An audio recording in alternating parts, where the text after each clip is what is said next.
The Diocese of Brooklyn is suing the state of New York over a new order that restricts some indoor masses in New York City to just 10 people. That executive order comes amid a new spike in coronavirus cases in sections of Brooklyn and Queens. A written statement from Bishop Nicholas DiMarzio of the Diocese of Brooklyn reads in part, quote, "The executive orders this week have left us with no other option than to go to court. Our churches have the capacity to accommodate many worshipers and to reset our attendance capacity to 10 people maximum in the red zone and 25 people in the orange zone when we have had no significant cases impedes our right to worship and cannot stand." Earlier today, we spoke about this case with a specialist in protecting religious freedom. Joining me now on Skype to take a look at these new restrictions is Montse Alvarado, Vice President and Executive Director at Becket, a nonprofit law firm dedicated to protecting religious freedom. Montse, welcome back. Always so good to see you. The attorney representing the Diocese of Brooklyn in this lawsuit calls the executive order, quote, wrong and wrong-headed. How do you see it, and what do these restrictions do to the free exercise of religion? Absolutely, they're wrong and wrong-headed. These churches opened in July. None of these churches had a COVID problem.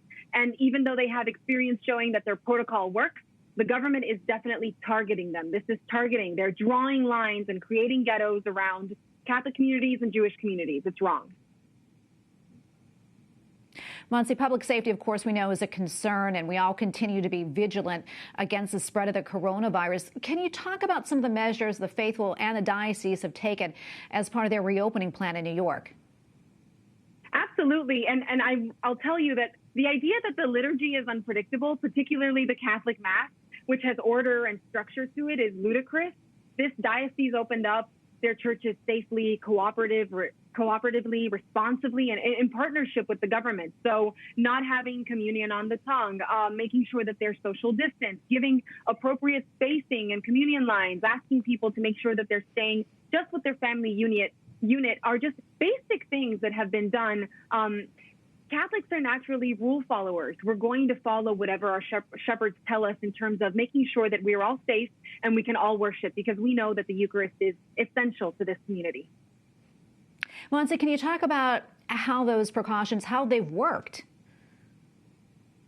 They've worked fantastically.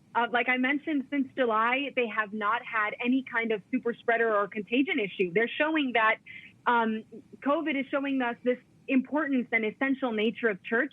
And the churches are actually picking up the pieces of people's lives and everything that they've lost. They've lost their jobs. They've lost their ability to be in community. I mean, since March 24th, the Catholic Charities in Brooklyn and Queens, they've been in partnership with parishes, getting 300,000 meals out through food pantries, through their networks, emergency pop-up food distributions, home-delivered meals programs. They're not just there for the physical needs. We know they're there for the spiritual needs and for the health and welfare of the whole community. As you know, New York Governor Andrew Cuomo has listed schools and religious gatherings as the top two situations in which viral spreads happen. How is this affecting Catholic schools in Brooklyn as well as in Queens?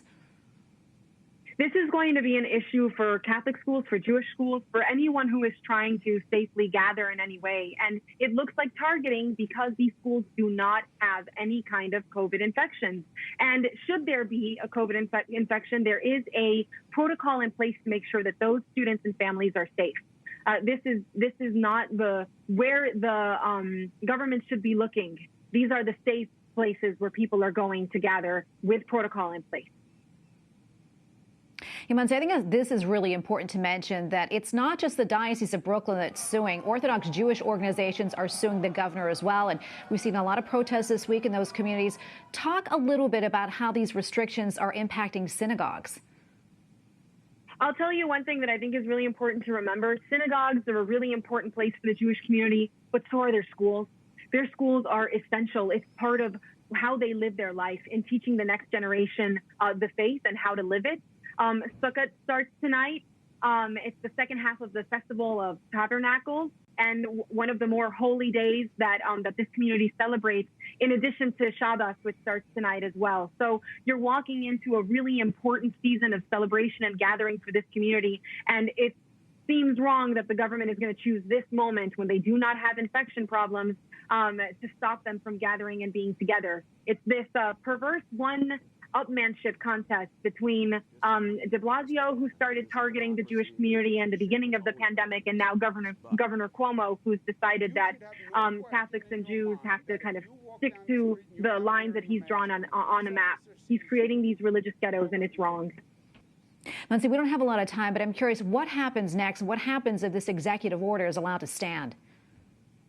So they've got 2 hearings coming up in those 2 cases, 4 p.m. and 1:30 today. So we'll know a little bit more about what the courts are going to do with this. And hopefully they will decide that this is illegal in America and that it's targeting. And it's just a good reminder for us that in religious liberty, we have to remember that you can't wait for the bear to eat you last. Work together with people who believe different things to get the right outcomes and stop the government from meddling in church affairs. Well, Montse, thank you so much for your time and for your analysis. We always appreciate it. Montse Alvarado, Vice President and Executive Director at Becket. Thanks again, Montse. Thank you.